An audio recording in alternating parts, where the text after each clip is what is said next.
Vinde, Espírito Santo.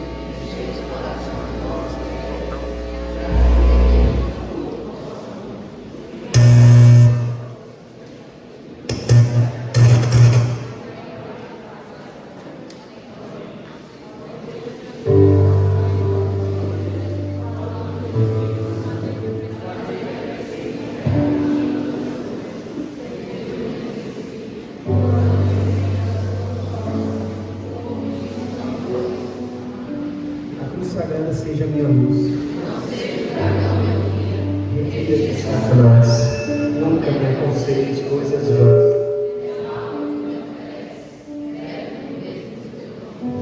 A cruz sagrada seja a minha luz.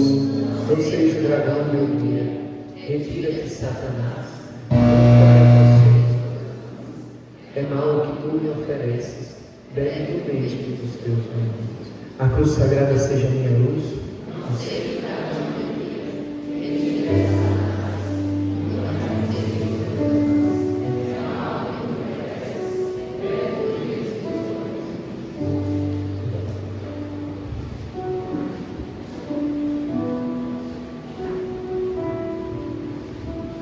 Pelo sinal da Santa Cruz, livrai-nos Deus nosso Senhor dos nossos inimigos, em nome do Pai, do Filho e do Espírito Santo.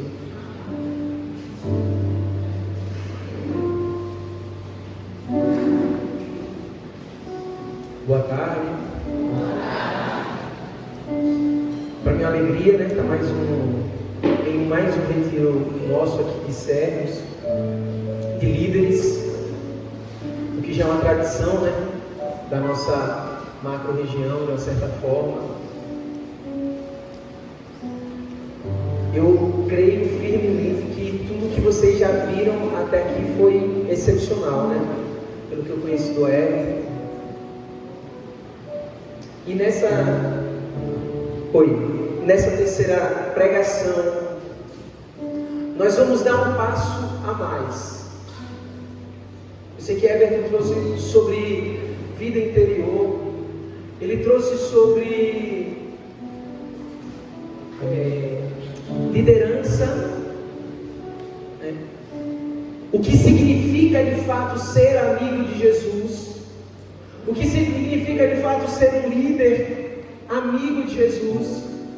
Só que nesse terceiro momento a gente precisa entender que tempos é que nós estamos vivendo, porque um amigo de Jesus e um líder que é amigo de Jesus, ele precisa entender o tempo em que vive para saber que passos ele precisa dar. A gente vai começar com Mateus, no capítulo 24, versículo 32. O Evangelho de Mateus, ele é composto por 5 grandes sermões de nosso Senhor Jesus Cristo, e não é por acaso, porque em Mateus, Jesus é o novo Moisés. Moisés escreveu o Pentateuco, na tradição judaica, né? Os 5 livros ali, no começo da Bíblia, e por isso que Mateus coloca 5 grandes discursos de Jesus, porque Jesus é o novo Moisés. Assim como Moisés escreveu os livros da aliança, os 5 grandes discursos de Jesus são os 5 grandes discursos da nova aliança. E o último discurso de Jesus em Mateus, está em Mateus 24 e 25, é chamado Sermão Escatológico de Jesus. Agora pare para pensar, pense comigo. Se você tivesse um ministério e Deus lhe desse a oportunidade de saber que, por exemplo, eu hoje, Deus o livre que seja, né? A não ser que eu vá para o céu, né? Mas quem sabe essa é a minha última pregação hoje. Você pesaria ou não as palavras que você diria? Você pensaria bem, né, meu irmão? Só tenho essas últimas palavras para gastar. Elas precisam ser relevantes. Vocês concordam comigo? Isso faz sentido, sim ou não? E esse era o último discurso de Jesus. E Jesus, ao contrário de nós, ele sabia que ele estava se aproximando da sua Páscoa, da sua paixão. E o último discurso de Jesus é esse discurso escatológico.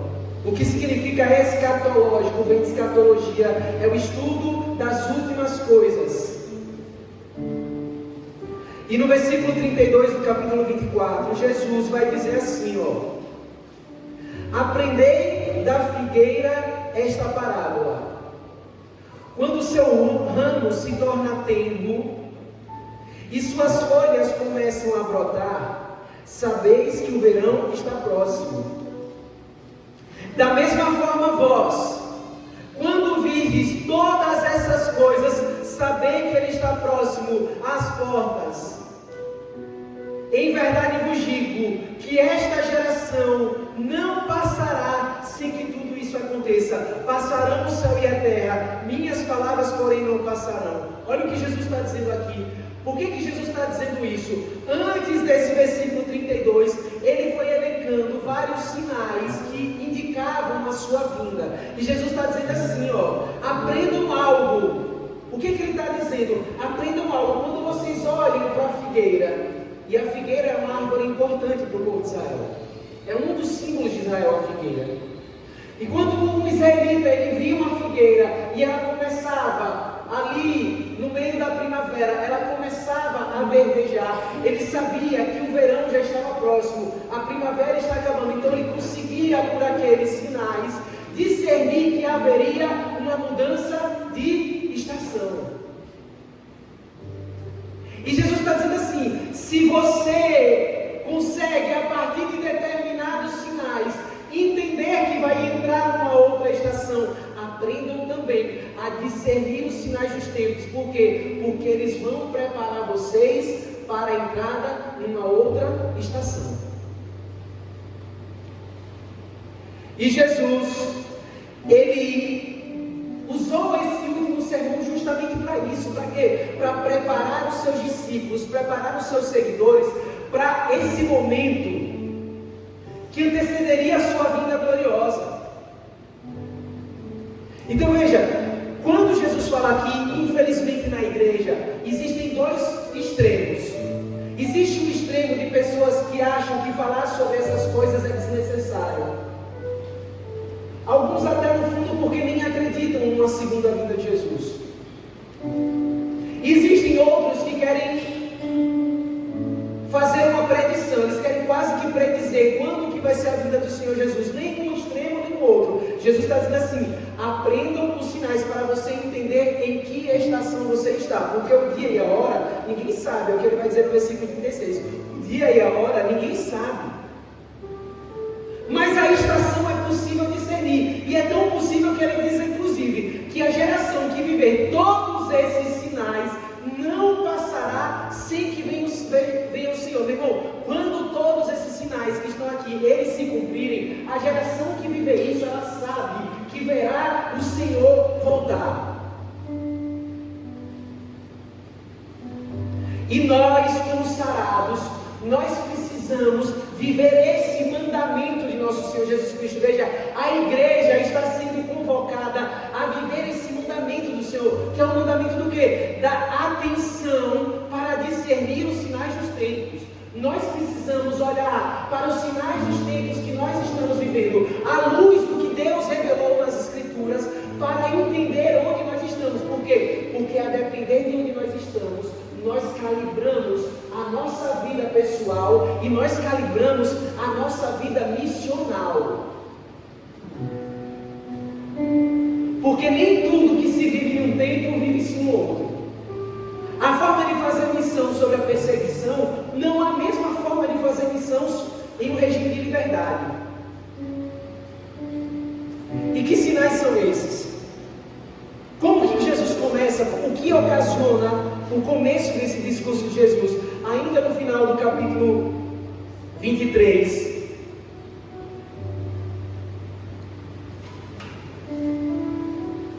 Jesus, ele está falando, né? Ele faz um discurso duríssimo no capítulo 23 contra os fariseus, contra os escribas, contra os sacerdotes da época. Por quê? Porque eles lideraram Jerusalém na recusa do Senhor. Eles, apesar dos sinais de Jesus, apesar de todas as curas, milagres, de todo o poder que o ministério de Jesus manifestava, eles tinham o coração endurecido e eles tinham se decidido a matar o Senhor. E no final desse discurso, Jesus vai dizer assim, capítulo 23, versículo 37. Jerusalém, Jerusalém, Jerusalém, que matas os profetas e apedrejas os que te são enviados.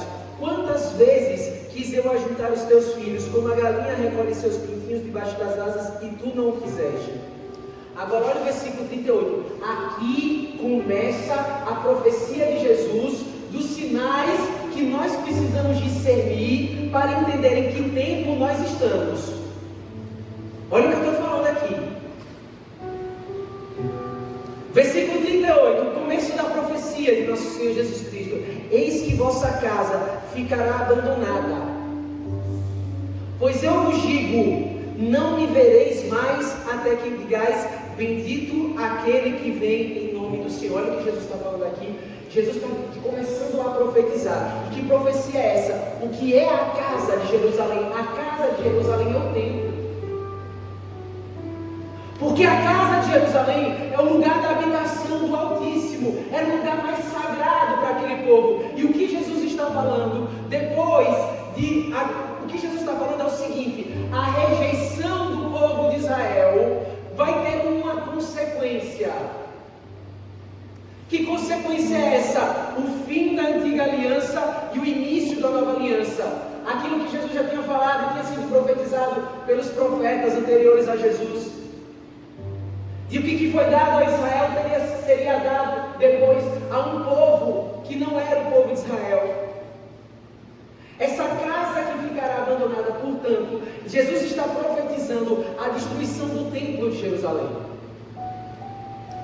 Tanto é verdade isso, que seguindo, vai dizer o versículo 24, Jesus então saiu do templo, e como se afastava, os discípulos o alcançaram para fazê-lo notar as construções do templo.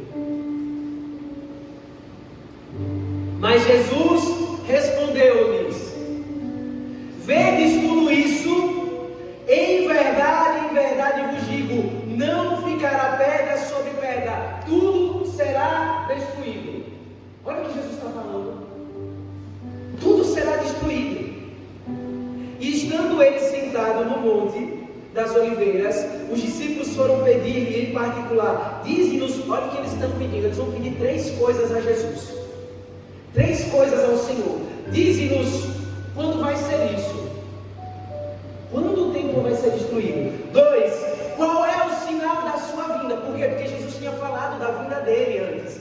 Qual o sinal da sua vinda? 3, e do fim desta época. Em grego, que está escrito no Testamento, do fim deste éon. Éon é uma era, não é simplesmente uma época histórica, mas o éon para o grego, a era para o grego é quando essa era vai acabar e quando o Messias vai instaurar a realeza dele.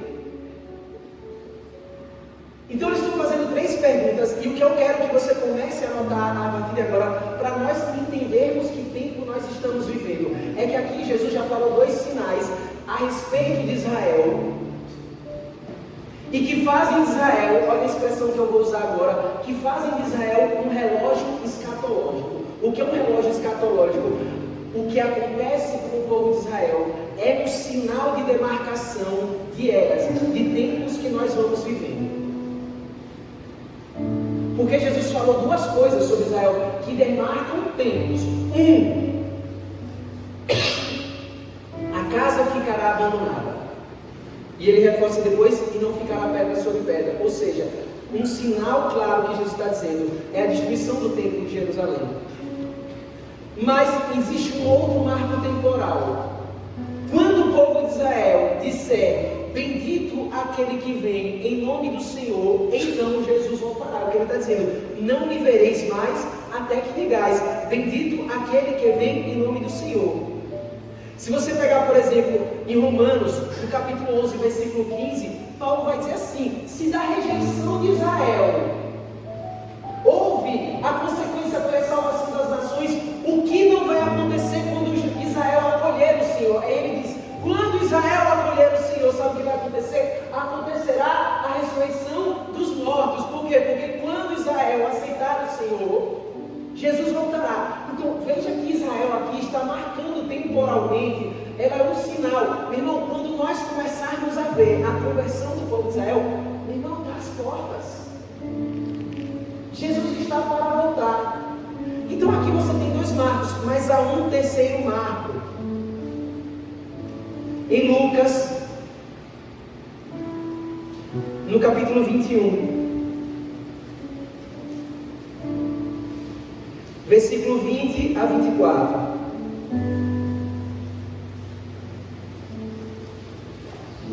É também um discurso escatológico de Jesus. No versículo 20, ele começa a profetizar exatamente isso.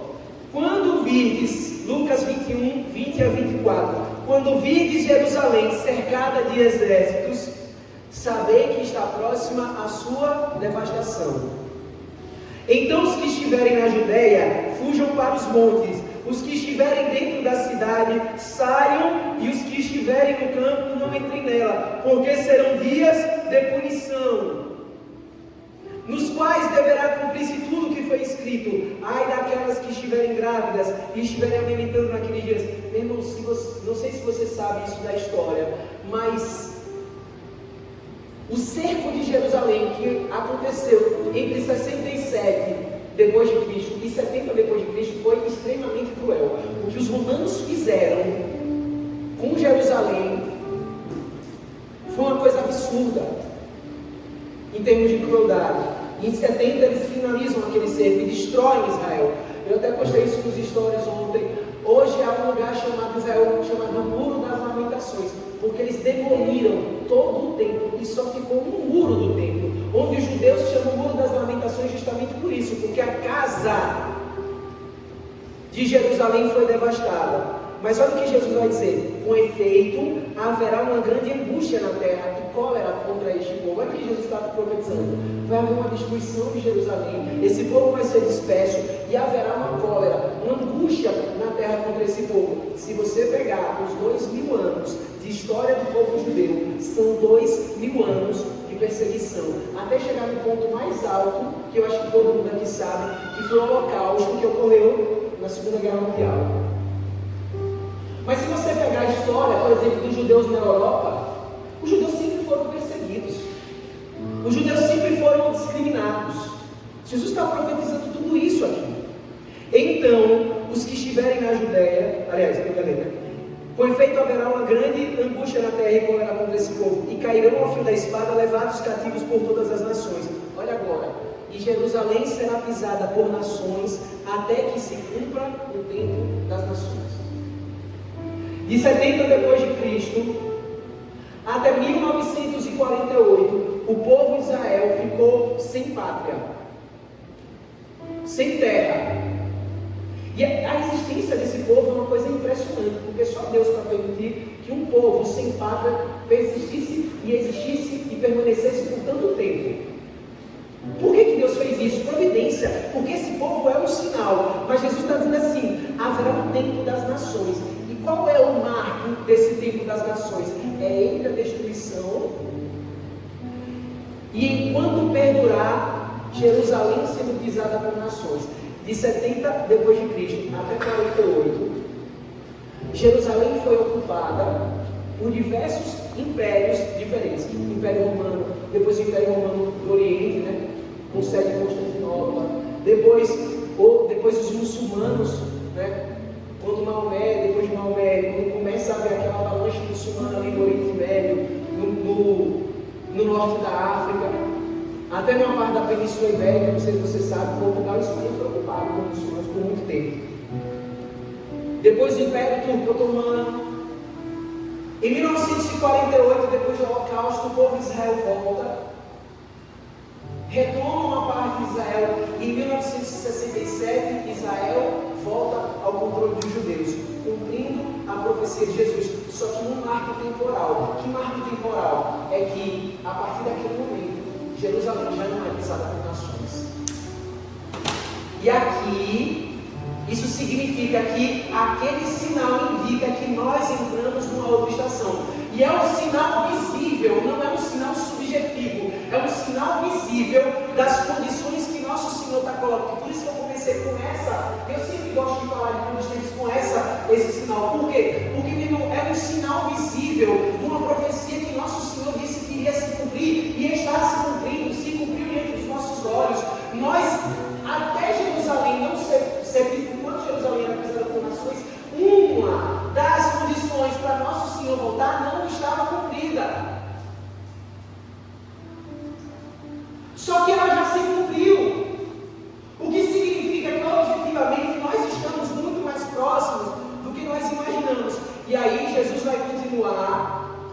Em Mateus 24, os sinais.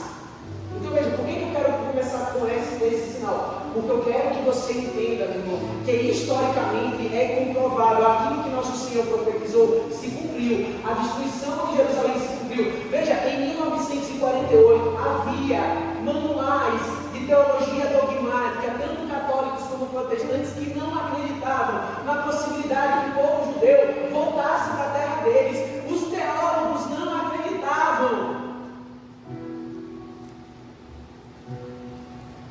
Mas a profecia se cumpriu em 1967. E veja, meu irmão, se você pegar a história, eu não estou dizendo que Israel aqui não é uma posição protestante, não, que tudo que Israel faz é bom, não.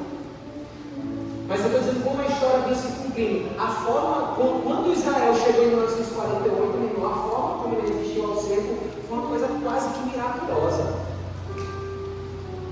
A fúria das nações ao redor de Israel, em 1967 também, quando eles achavam que iriam varrer Israel do mapa, e Israel consegue criar o seu território, foi uma coisa extraordinária, porque na verdade, a história está se cumprindo diante de nós, a escatologia está se cumprindo diante de nós. Tem uma frase que diz assim: o natural está para o sobrenatural, assim como a história está para a escatologia. Por quê? Porque o sobrenatural se cumpre no natural, assim como a escatologia se cumpre na história.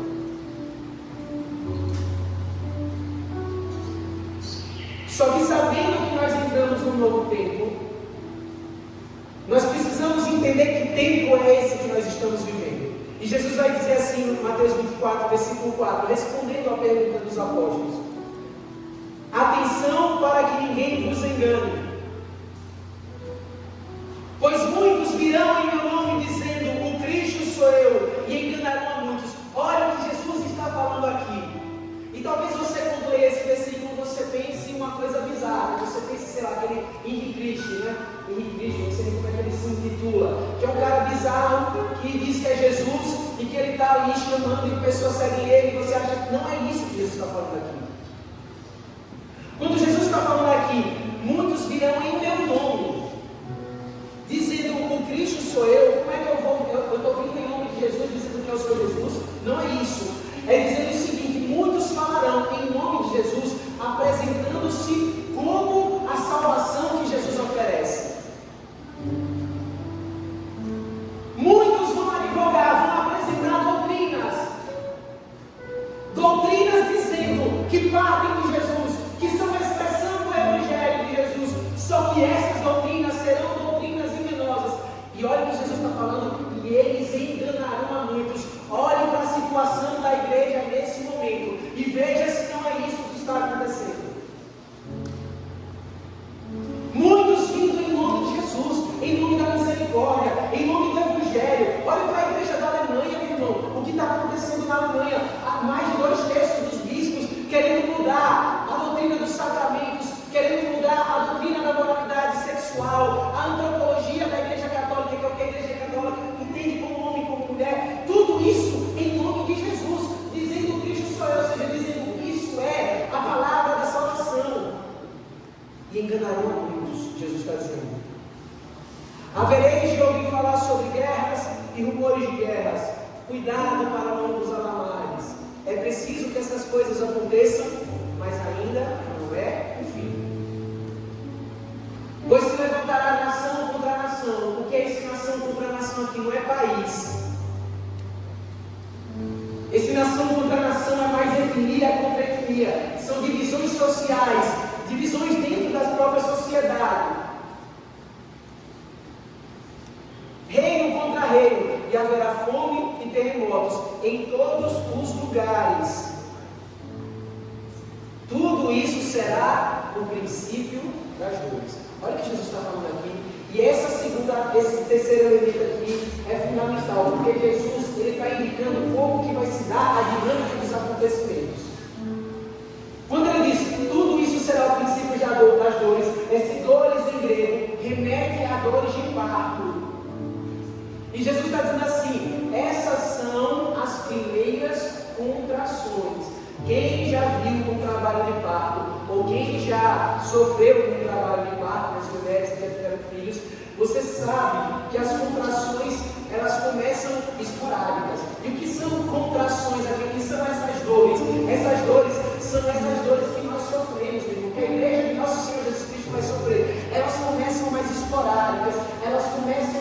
intensas, mas elas vão ganhando intensidade, elas vão ganhando frequência, elas vão ficando mais intensas, mais frequentes. Quando Gabi foi ter o primeiro parto, né, o nosso médico, que inclusive é meu primo, ele falou assim: olha, já está a termo, né?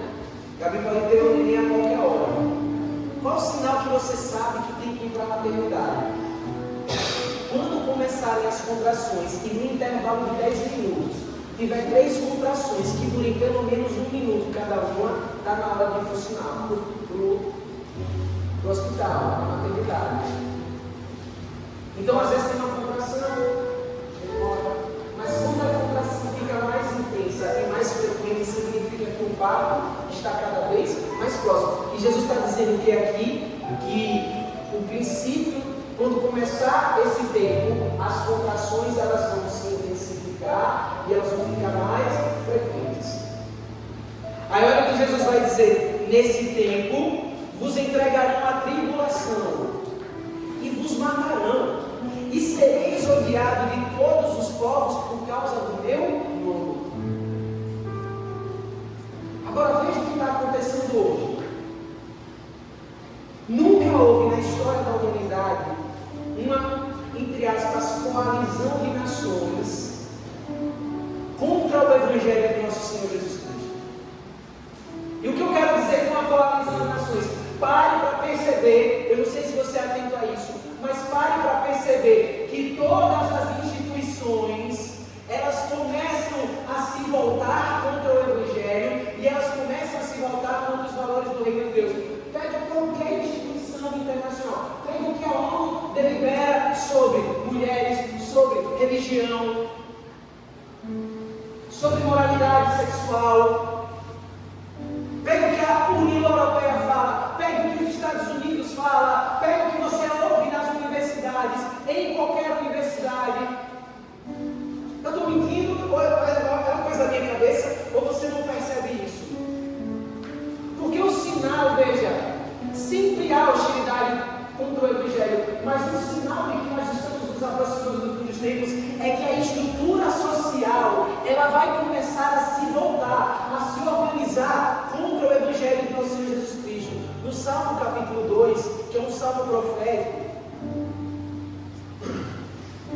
o autor do salmo vai dizer assim: porque as nações se amotinam, os reis da terra se insurgem, e unidos os príncipes enfrentam o Senhor e seu Messias, dizendo: rebentemos os seus grilhões e sacudamos de nós as suas algemas. Olha o que o salmo está dizendo. E se você pegar, meu irmão, teoricamente, o que essas pessoas têm propagado é exatamente isso. Nós precisamos nos libertar das amarras da civilização judaico-cristã.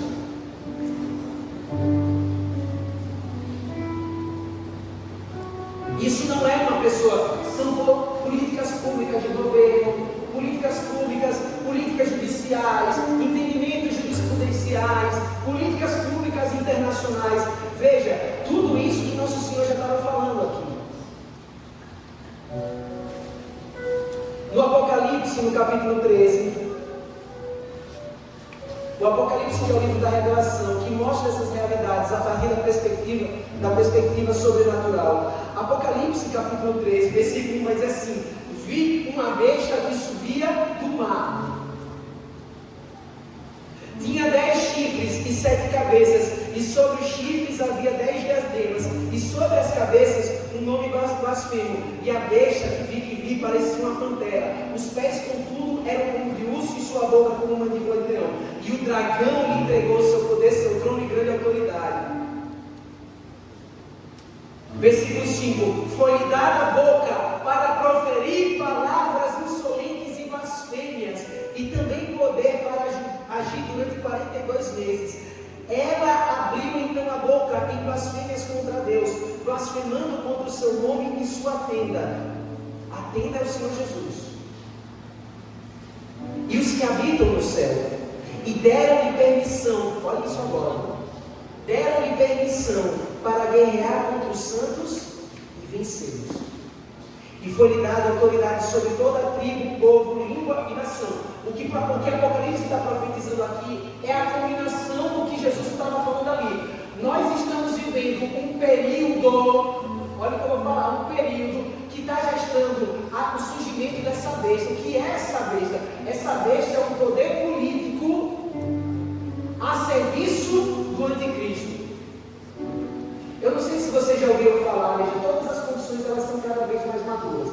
Quem já ouviu falar no sistema de crédito social chinês? Levanta a mão.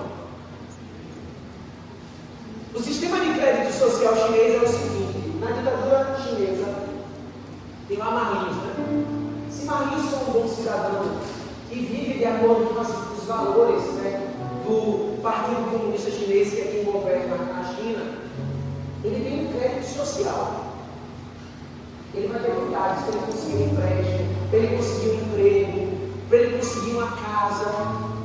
Ele vai ter um abatimento de juros, ele vai ter condições mais favoráveis. Mas, se Carlinhos não for um cara alinhado com o que o PCC, o Partido Comunista Chinês, fala, sabe o que acontece? Ele vai ter dificuldade no emprego dele. Quando ele for tentar comprar uma casa, ele não vai ter condições de pegar um empréstimo. Por quê? Porque o sistema político chinês já está desenvolvendo um mecanismo para cercear a liberdade a partir dessas pressões.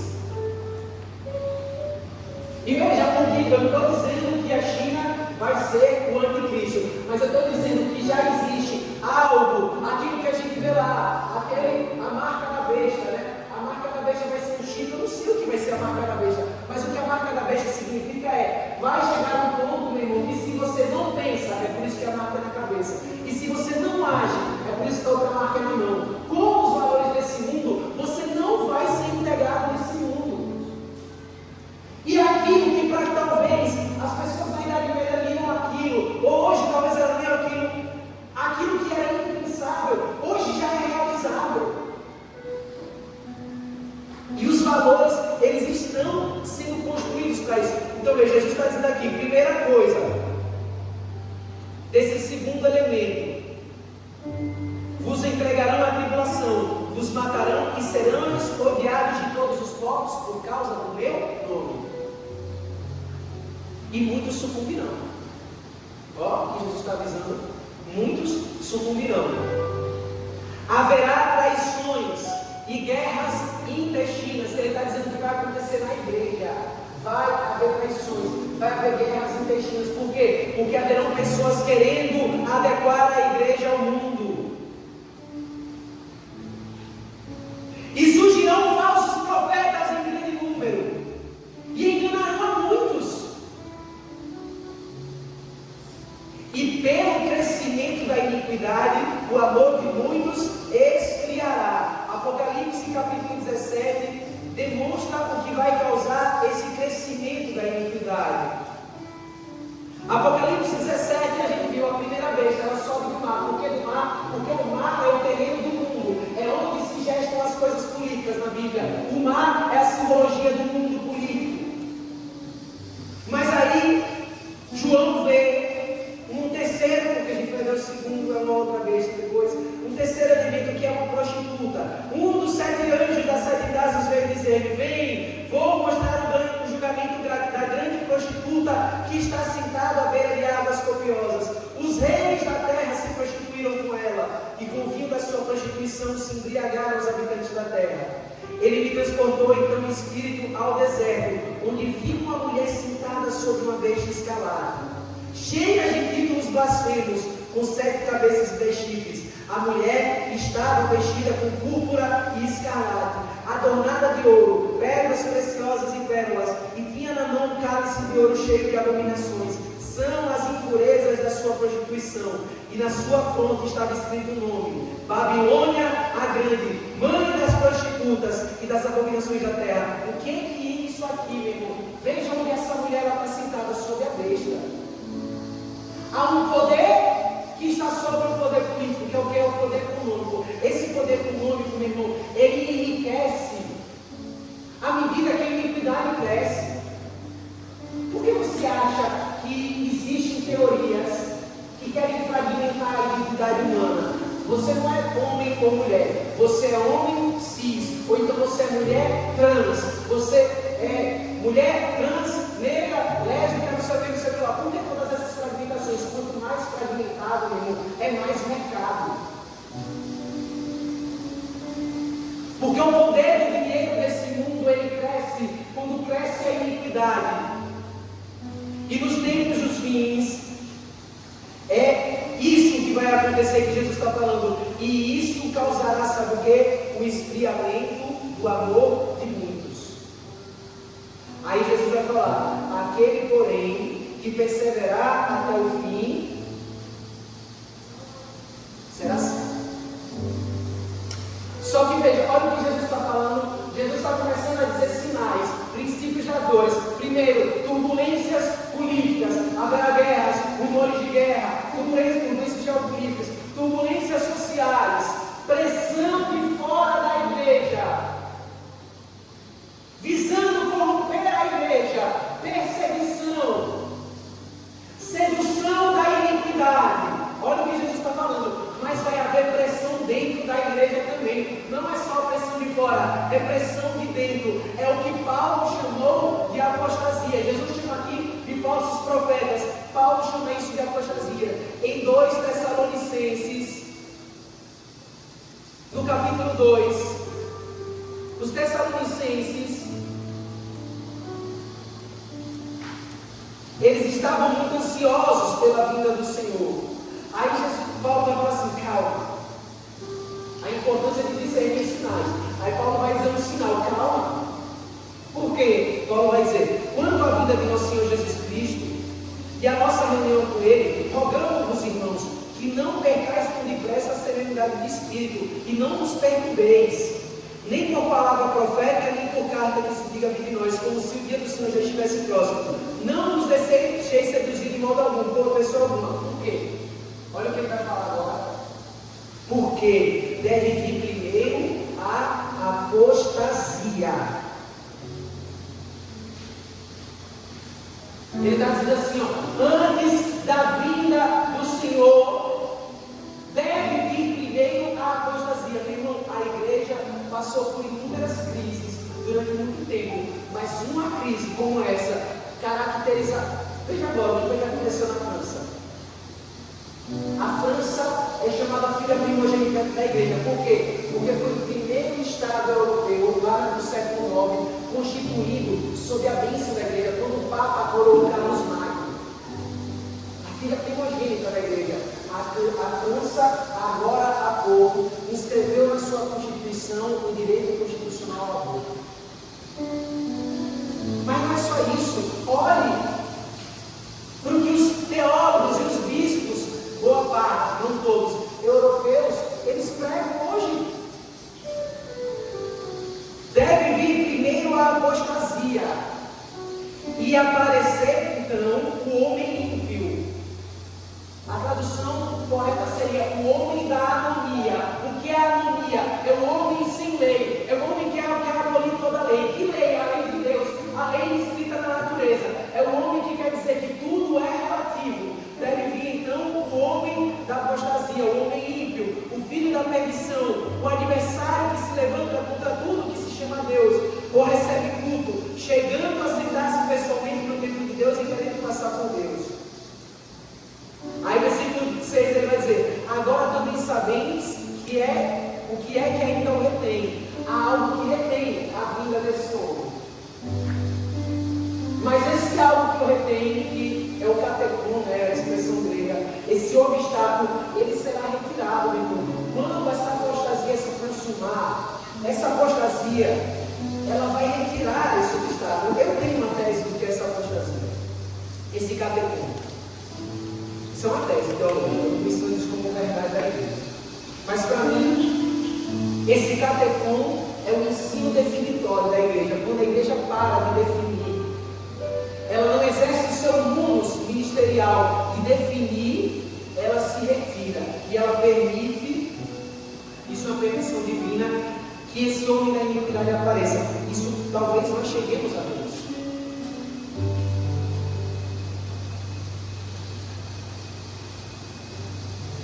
E isso vai levar a um tempo, que é o que vai começar no versículo 15, que de fato vai ser o início do final dos tempos. Versículo 15: quando portanto virdes a abominação da desolação, de que fala o profeta Daniel, instalada no lugar santo, que o leitor entenda, então os que estiverem na Judéia fujam para as montanhas. Versículo 21, pois naquele tempo haverá grande tribulação. É a grande tribulação, é a última tribulação que nós passaremos. Mas veja, Jesus está descrevendo que entre a grande tribulação e o princípio das dores haverá uma escalada de tensão social, política, cultural. Haverá uma escalada de pressão interna dentro da igreja, de apostasia, que vai preparar essa última tribulação. Essa última tribulação, ela vai ser o quê? Ela vai ser, meu irmão, a última perseguição desencadeada contra aqueles que mantêm o testemunho do Senhor Jesus Cristo. E por que falar sobre isso é importante? Para líderes dos Jovens Sarados. Porque eu creio, pelo que nós lemos aqui, que nós adentramos nesse tempo de preparação do livro. Você tem que colocar, deixa eu parar.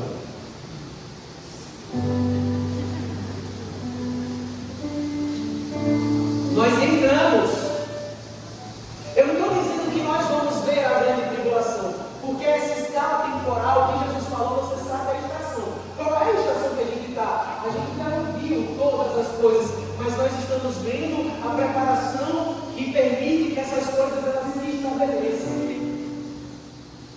E isso é fundamental, por quê, irmão? Porque se nós entendermos o tempo que nós estamos, nós precisamos calibrar a nossa vida de acordo com esse tempo. E veja, por que esse discurso de Jesus é importante? Porque Jesus não disse só os sinais, Jesus disse como que nós deveríamos nos preparar para Ele. Antes de falar isso, porque eu só falei a parte negativa, né? O que vai acontecer no mundo e na igreja, que vai preparar o tempo do fim, mas Deus vai fazer algo também. Na 1 Coríntios capítulo 10, Paulo diz assim: Deus não permite que se abata sobre nós nenhuma tentação acima de nossas forças. Quem já leu essa passagem? Levanta a mão.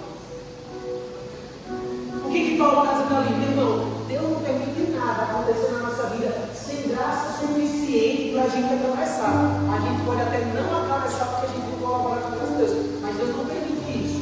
Isso que se aplica a nível pessoal, se aplica a nível eclesial também. Deus não permite nenhuma tribulação, nenhuma provação para a igreja, sem dispensar à igreja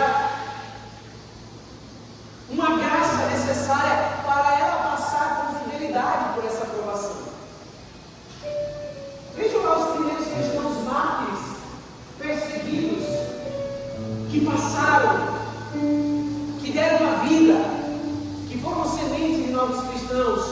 Por que eu estou dizendo isso? Porque também é uma profecia para esse tempo do fim, do que o Senhor fará na igreja. Em Joel, no capítulo 3,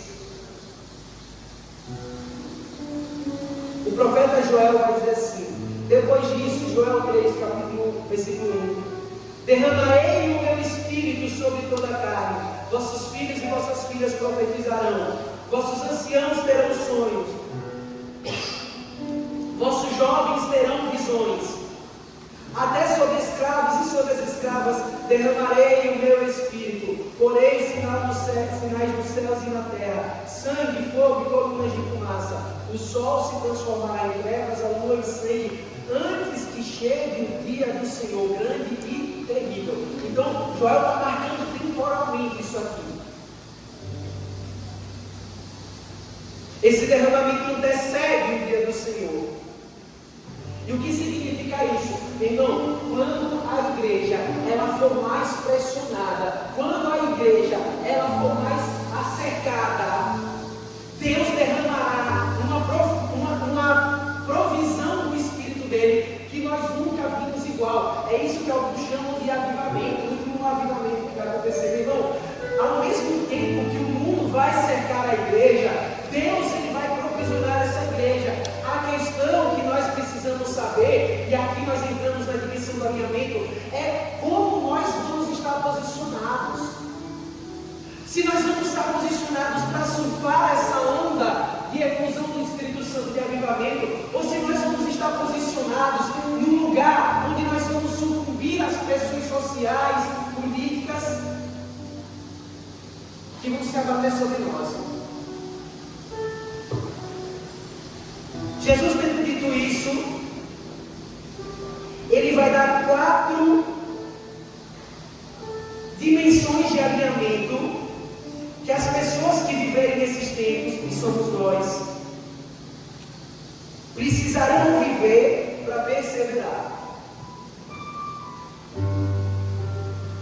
4 dimensões.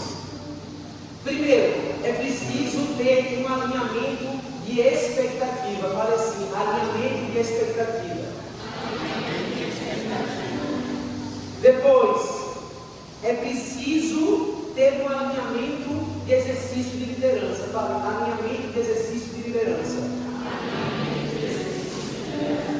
Depois, é preciso ter um alinhamento de vida interior. Fale, alinhamento de vida interior.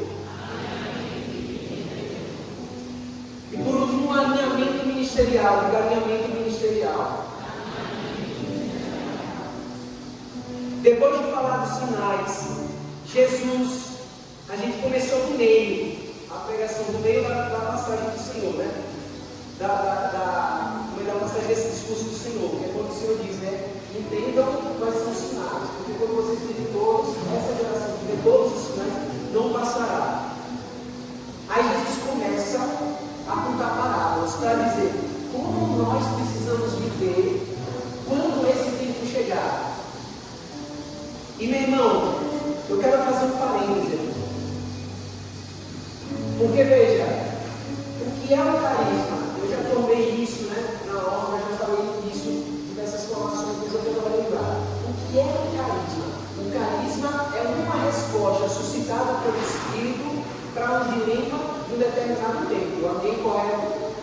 Se Deus suscitou os jovens sarados nesse tempo, é porque Ele quer dar uma resposta através dos jovens sarados para esse tempo. Mas veja, os jovens sarados não foi uma coisa criada no abstrato, solta no ar, não. Ele foi criado nesse tempo. E nós não somos os únicos, mas nós fomos chamados nesse tempo. Quando Esther, a rainha Esther, ela é chamada a uma missão que coloca em risco a vida dela para salvar o povo judeu. O que o filho dela fala? Esther, quem sabe se Deus não colocou você nessa posição para um tempo como esse. Jovens sarados, Deus colocou você nessa posição para um tempo como esse. Para um tempo como esse. Sabe qual é a primeira palavra que Jesus fala no Apocalipse? Alguém aqui quer arriscar? Quem acertar, ganha um livro lá de Horizonte. Numa vale consultar a Bíblia também, né? Se você não leu, não vai agora, leia depois. A primeira coisa que Jesus fala no Apocalipse, quem sabe? A galera está muito de Bíblia, né? Oi? Sei não. A primeira coisa que Jesus fala para João no Apocalipse é: não tenhais medo. Não tenhais medo. Meu irmão, Jesus fala tudo isso, não é para a gente ter medo. A primeira coisa que Jesus fala para João, quando ele vai revelar tudo que tem que vir, é: não tenhais medo, jovens sarados, não tenhais medo. Deus chamou você para um tempo como esse. E se Deus chamou para um tempo como esse, há provisão de graça para um tempo como esse.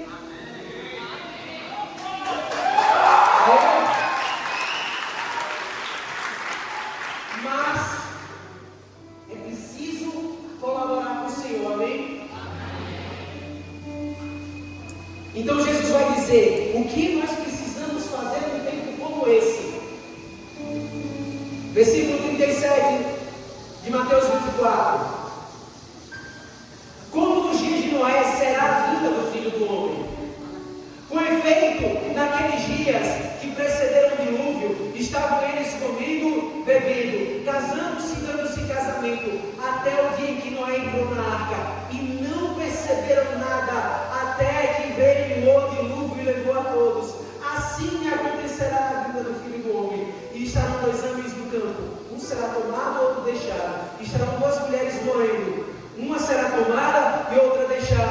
Versículo 42. Vigiai, portanto, porque não sabeis em que dia vem vosso Senhor.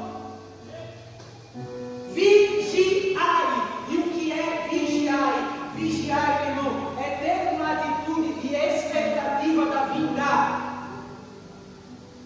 Para ficar mais claro, Salmos 130,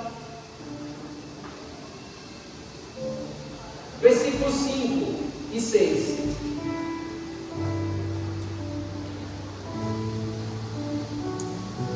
Salmo 130, versículos 5 e 6. Qual o contexto desse salmo?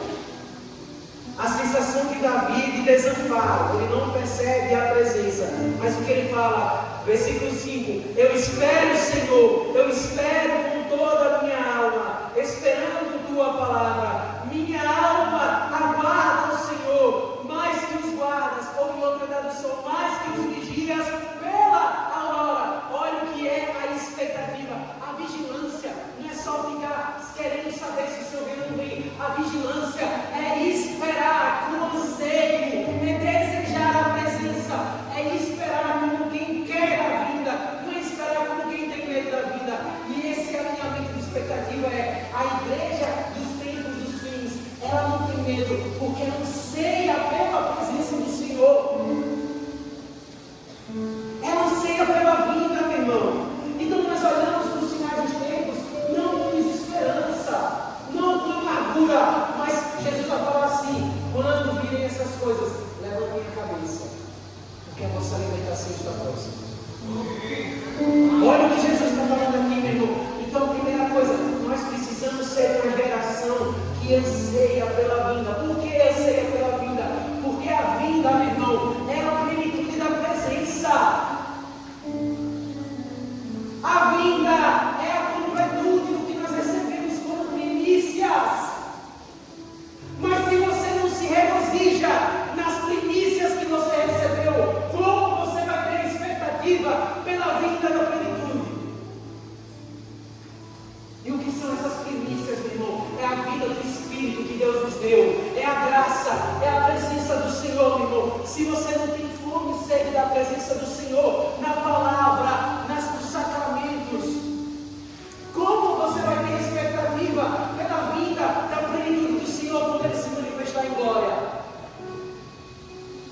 Primeira coisa, é um alinhamento de expectativa. Essa vigilância não é curiosidade. Tem muita gente que encara a escatologia como curiosidade. Será que é Trump? Será que é Macron, o anticristo? Você sempre vai ver discussões como essas. Isso não é vigilância. Vigilância é a alma que anseia a presença. Pouco importa quem é a figura do anticristo, porque todo anticristo, meu irmão, ele surgir, ele vai ser claro para aqueles que estiverem no Senhor. Vai ser claro. Tudo isso aqui, meu irmão, quando a abominação da desolação, que Jesus fala do profeta Daniel, se instalar no Templo Santo, eu não sei o que é isso, mas quando isso acontecer para aqueles que estão no Senhor, isso vai ser claro. Você não tem que se preocupar com curiosidade, você tem que alimentar um coração que tem expectativa na vida do Senhor, amém? Amém. Depois, Jesus vai continuar. Quem é, pois, o servo fiel e prudente? Olha essas duas palavras, porque elas são importantes. Fiel e prudente, que o Senhor constituiu sobre a criadagem, para lhe dar alimento no tempo oportuno. Olha a palavra oportuno. Feliz aquele servo que o Senhor, ao chegar, encontrar assim ocupado.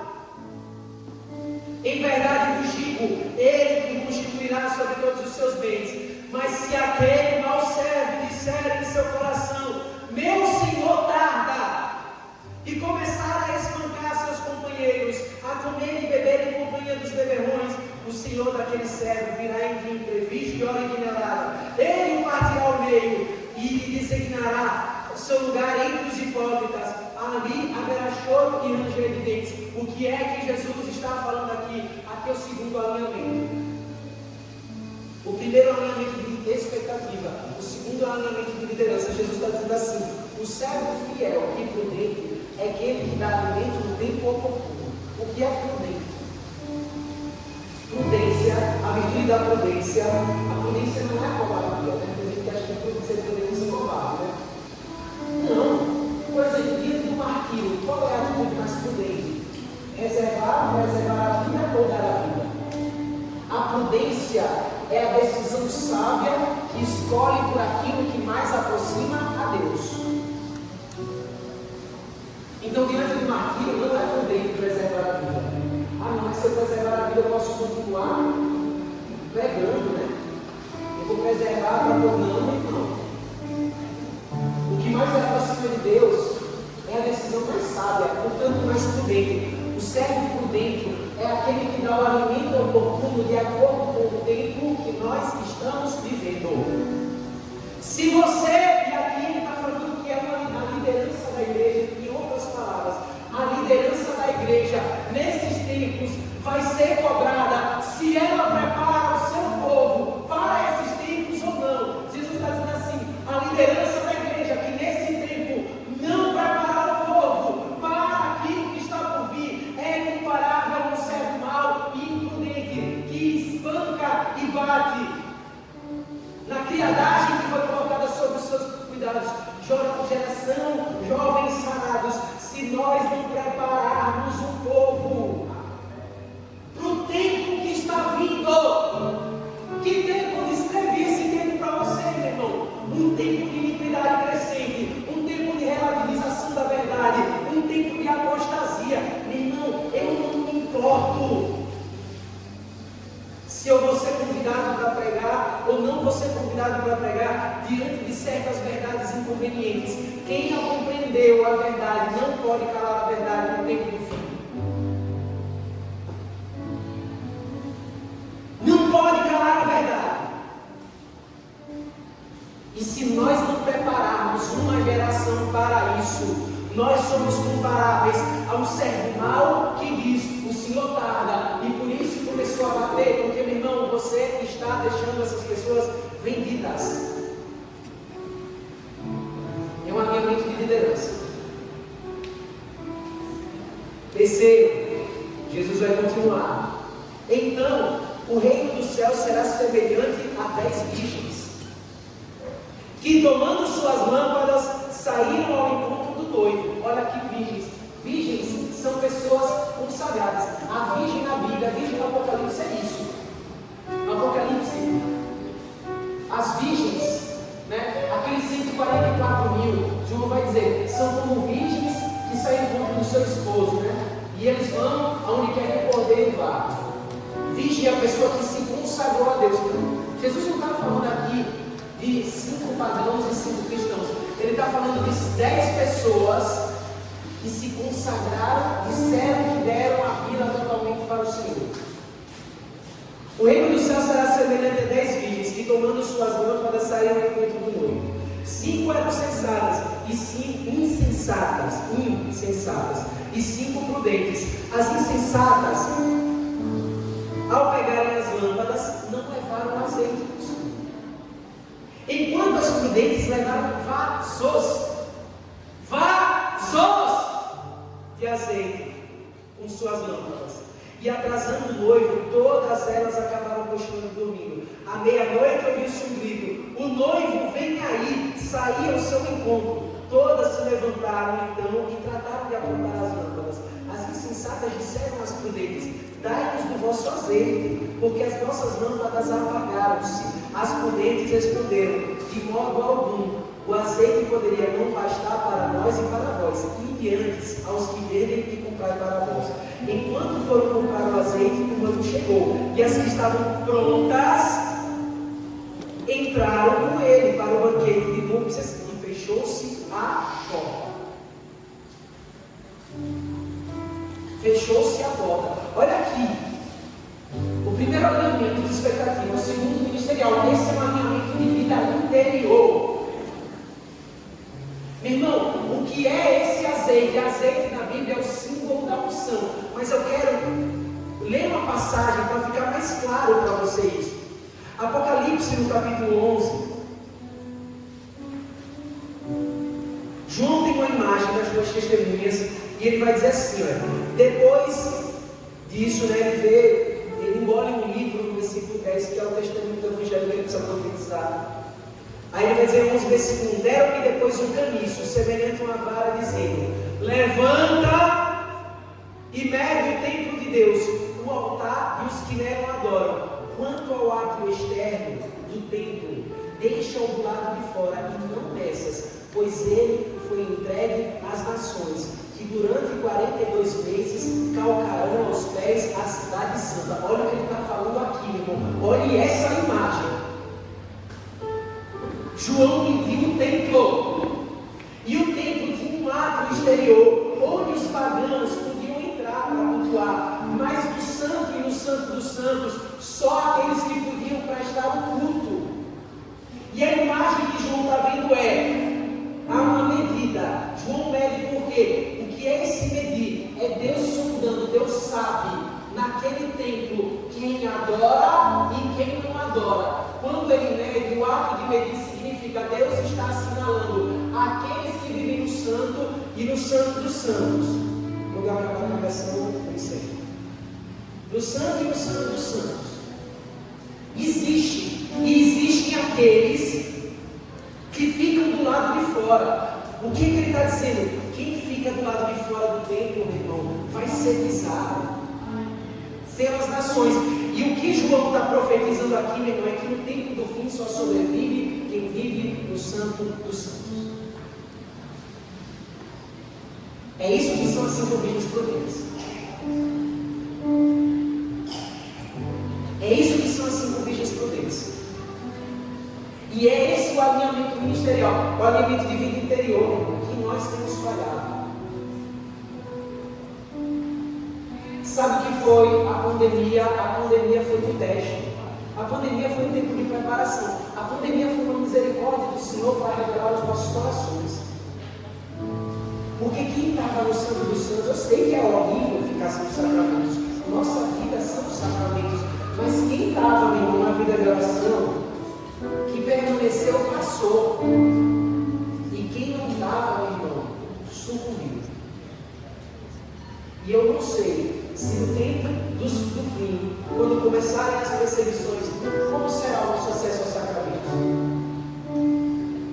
Mas se nós estivermos no Santo dos Santos, o que é isso para nós, meu irmão? É viver as 5 pedrinhas com intencionalidade adoradora.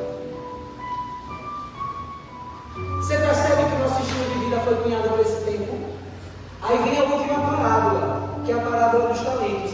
Deus deu a 3 homens, cada um uma quantidade de talentos. A um deu 5, a outro deu 2 e a outro deu 1. O que tinha 5, ele fez multiplicar. E ele fez mais 5. O que tinha 2, ele multiplicou. E ele fez mais 2. O que tinha 1, ele deu. Porque ele tinha medo de perder aquele talento. E queria entregar pelo menos ele para o seu Senhor. E o que é que o Senhor faz por volta? Ele diz assim: cada um tem 5, você tem mais 5, pois venha reinar comigo sobre 5 cidades.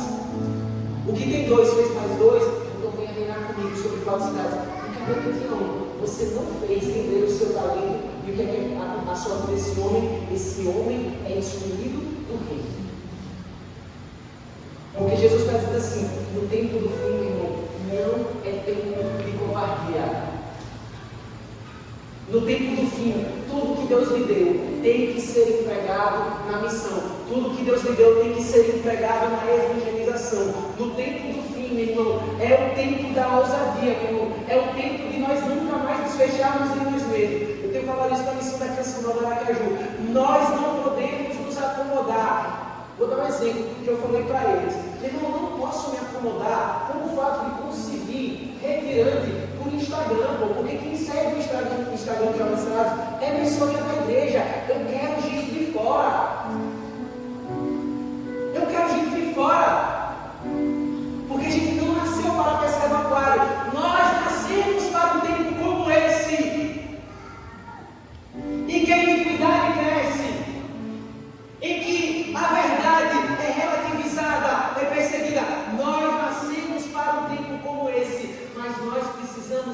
multiplicar os talentos. E meu irmão, quem são os multiplicadores de talentos? São vocês, meu irmão, porque os talentos são os servos que Deus lhes confiou.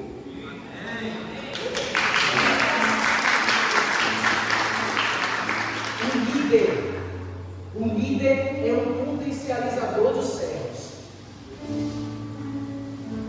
e não um reprimidor.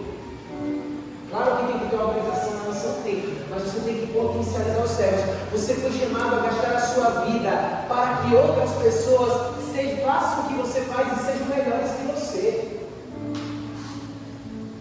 para que outras pessoas cresçam naquilo que Deus depositou na vida delas. Você não foi chamado, ministério de música, por exemplo, né, a fazer escala de música, a vontade de xingar, mas dando-se de uma escala. Que escala, velho? Você foi chamado a construir adoradores, ministros de adoração do Senhor. Você não foi chamado para estar numa porta de igreja, levantando uma plaquinha e fazendo barulho. Você foi chamado para acolher verdadeiramente as almas, irmão. Você foi chamado para desenvolver talentos. E Deus vai nos cobrar disso. O que você fez, e o que você fez, Israel, para desenvolver os talentos das pessoas que eu lhe confiei. Porque no tempo do fim, irmão, a batalha vai ser grande. E Deus quer contar com todas as pessoas do seu exército na luta pela salvação. Apocalipse capítulo 12 vai dizer assim: quando o dragão foi lançado para a terra, ele voltou com um grande furor. Por quê? Porque ele sabia que o tempo que lhe restava era pouco. Meu irmão, quanto menor o tempo, e se nós temos a capacidade de discernir os sinais, irmão, pode ter certeza que o diabo, que é mais astuto do que nós, ele também sabe discernir os sinais dos irmãos. E ele sabe que pouco tempo lhe resta. Por isso que ele está agindo furiosamente, fora da igreja, dentro da igreja. Porque ele sabe que pouco tempo lhe resta. Mas a graça que Deus nos deu para esse tempo, irmão, a igreja do tempo do fim, ela vai ser a igreja gloriosa. A igreja que se alinhar com o que o Senhor fala aqui, meu irmão, ela experimentará um poder e uma unção, meu irmão, que nunca foi visto antes na história da igreja. Então veja, não é para nós temermos esse tempo, é o contrário, meu irmão, sabendo que nós estamos nos aproximando desse tempo, que essas escalas de dores, que as dores de parto, elas vão ficar cada vez mais intensas. Deus quer de nós mais coragem, mais parresia, meu irmão, mais ousadia. É para nós nos lançarmos mais no Senhor. Por quê, meu irmão? Porque Deus, Ele está só esperando. E não é que Deus está só esperando, porque Jesus falou assim para aqueles judeus. E Ele fala isso nessa geração hoje. Ele fala isso para nós, ó. Quando os judeus viram Jesus entrando em Jerusalém, os fariseus falaram assim: Senhor, repreende-os. Olha o que eles estão falando, Hosana, né? Hosana, o filho de Davi, Hosana ao rei. Aí Jesus fala assim: se eles se calarem, as pedras falarão. Sabe, se nós nos calarmos, Deus vai levantar pedra no nosso lugar para fazer o que a gente fez. Você acha que Deus precisa de você, irmão? Você acha que Deus precisa de mim? Deus não precisa de nós. Ele quis, com misericórdia, nos associar ao que Ele vai fazer no tempo do fim. E o que Ele vai fazer no tempo do fim é glorioso. O que nós precisamos responder é se nós queremos nos associar ao que Ele vai fazer ou se nós queremos ficar de fora. Se nós vamos ficar de pé ou se nós vamos sucumbir. E essa perseverança, ela não vai se improvisar no tempo do fim. Essa perseverança precisa ser construída hoje. As missões jovens sarados precisam ser oásis, hoje, nesse tempo. Escolas de preparação para pessoas viverem de pé no tempo que virá. Por que Deus levantou uma missão jovens sarados e de preparação? Foi para isso. Por que Deus levantou uma missão jovens sarados? Deus não comandava muito isso em relação à Canção Nova Aracaju. A Canção Nova Aracaju tem uma missão. É preciso se converter. Porque nós temos uma missão. E Deus conta conosco. Por isso que a profecia diz, né? Um grande exército está lutando por mim. Mas parece que o exército baixa as armas. É preciso tomar as armas de volta. Para corresponder à vontade do Senhor. E isso começa pela liderança. Mas, irmão, se você não quiser, Deus vai levantar uma pedra nesse lugar. E sabe o que é uma pedra? Alguém que você julga, que tem um coração duro. Que talvez você pense que é improvável, que não tem os dons que você tem. Deus pode usar essa pessoa para fazer o que você se recusa a fazer. A pergunta é: você quer se posicionar ou você quer continuar como está? Você vai sair desse retiro ainda vivendo, sem entender o tempo que nós estamos vivendo e se alinhando com esse tempo, ou você vai sair desse retiro compreendendo o tempo que estamos vivendo e posicionado? Essa é a pergunta, e eu não posso dar essa resposta. Só você pode dar essa resposta. Amém? Eu quero convidar você a ficar em pé. Se quiser.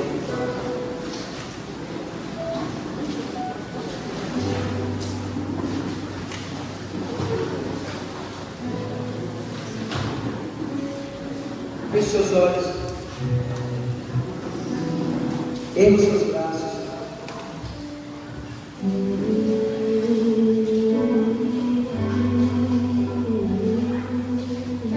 Toda pregação é uma espécie de lexo divina coletiva.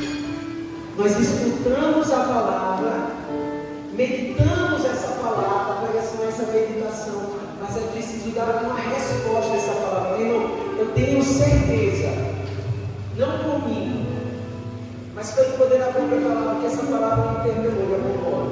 Qual é a resposta que você vai dar a essa palavra?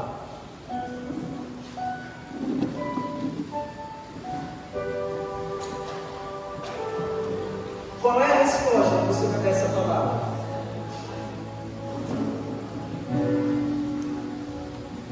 Eu quero dar uma resposta. Pega os seus braços também, se você quer dar uma resposta.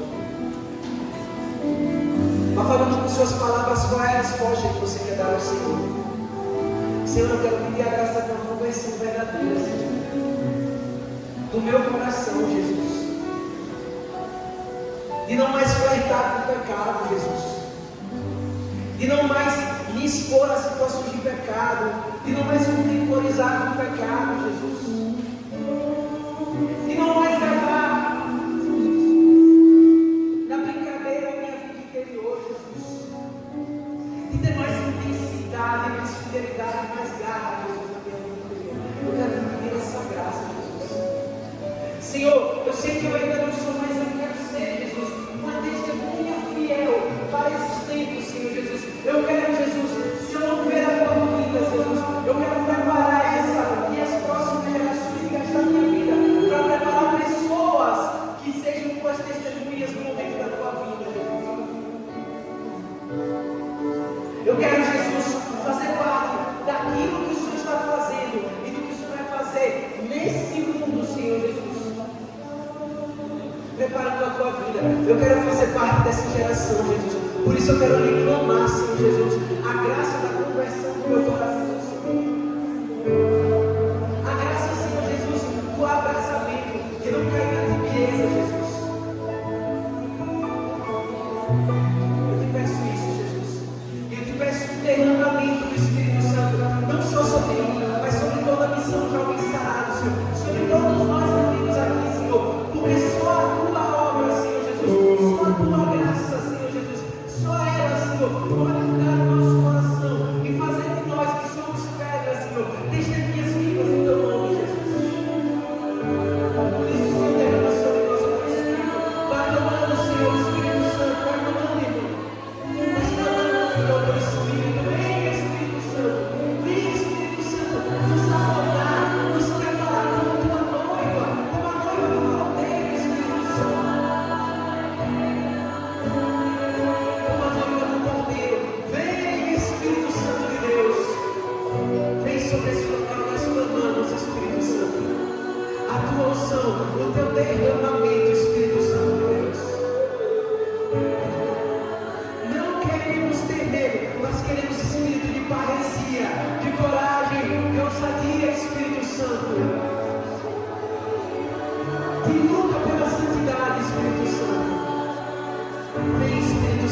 Deus sobre nós. Vem Espírito Santo de Deus sobre as áreas da nossa vida que nós deixamos vulneráveis ao inimigo. Vem Espírito Santo nos fortalecer. Vem Espírito Santo Paráclito. Vem Espírito Santo de Deus sobre a nossa mente, sobre o nosso coração. Vem Espírito Santo sobre os nossos sentimentos, sobre o orgulho que ainda resiste em nós, sobre a nossa sexualidade, sobre a nossa afetividade, Espírito Santo. Vem Espírito Santo sobre as áreas onde há inveja, onde há tibieza, onde há dureza de coração. Vem Espírito Santo de Deus. Vem Espírito Santo de Deus sobre nós. Vem Espírito fazer uma revolução no nosso interior.